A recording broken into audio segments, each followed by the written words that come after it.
Alrighty gamers, how's it going? Daybreaker Rein here, coming at you through your video scope with just another gaming rant, and this is going to be my third part to my Castlevania Netflix series overview rant video series, if you will.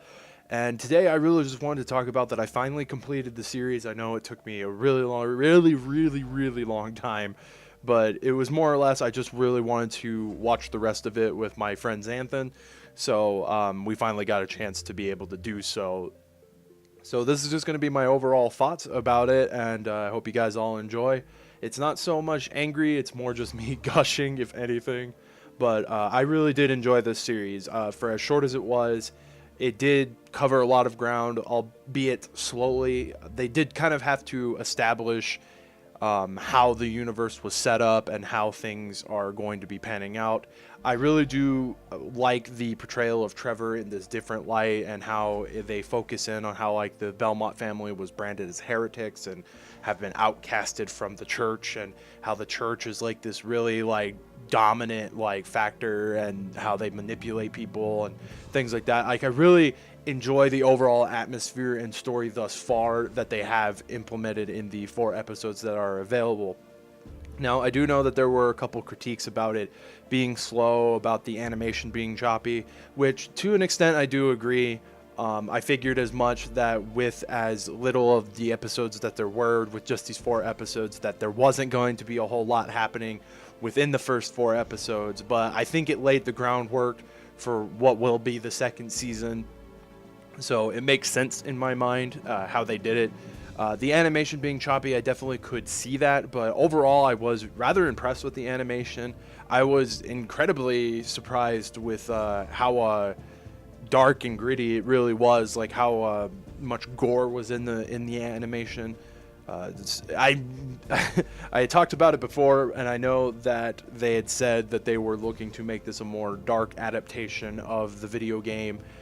So I definitely got that vibe completely. It was incredibly dark, but it fit the atmosphere perfectly. I think it was completely well justified. Now, I do know one of the critiques, I think, was just that there was a bit too much cussing.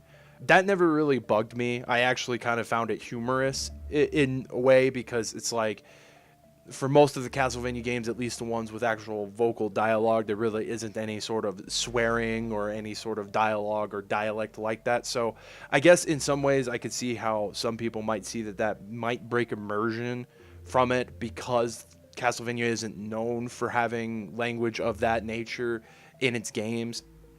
So I can see that being a put off for some people, but overall I found it enjoyable and humorous in my honest opinion. And really and truly, that's all I got to say about it, guys. I could go on and just say that I was absolutely in love with this. I think it's the best thing for Castlevania that's come out in a really long time.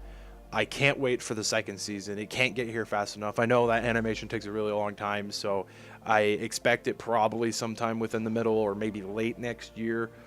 Fingers crossed it might be early next year. That would be super cool. But maybe even better, it would be awesome if they released it sometime around like the month of October for like Halloween or something like that. That would actually be probably smart, and probably draw a lot more attention if they did that. But overall, I was really impressed with it. I think it has a lot of potential to grow and become something better, and I would even love it if, with the second season being successful, if they cover everything of Castlevania 3's story, if they go into later stories, or possibly even cover some of the previous stories, such as like Leon Belmont's story, or maybe kind of bridge the gap and explain why the Belmonts were outcasted and branded as heretics and things like that. Maybe like the in-between of Leon and Trevor.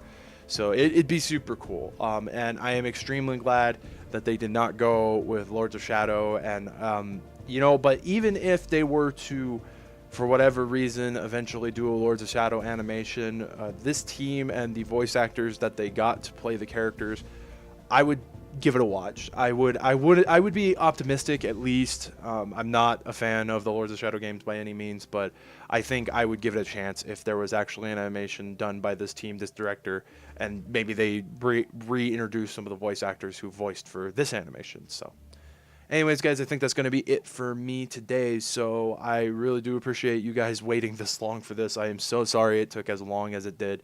I've got a couple other rant videos I need to make. So as always, guys, this has been Daybreaker Rein, and let's have the outro take us out. Alrighty gamers, thanks for watching. If you liked what you saw, please feel free to subscribe to the channel, or feel free to check out any of the other content already uploaded to the channel. Feel free to leave a like or a dislike or leave a comment. I'd be more than happy to respond to you and open up some discussions. I try to get back to them as fast as I can. You can find me on Twitter, Twitch, and various other media platforms. All the relevant links will be shown on the screen as well as linked in the description below. And if you feel so inclined, I encourage you to check out my Extra Life campaign page as well as all the links associated with it. Any and all feedback is greatly appreciated. Alrighty, so that's going to be it for me, gamers, and as always, this has been Daybreaker Rein, and I will catch you all in the next one. Take it easy, everyone.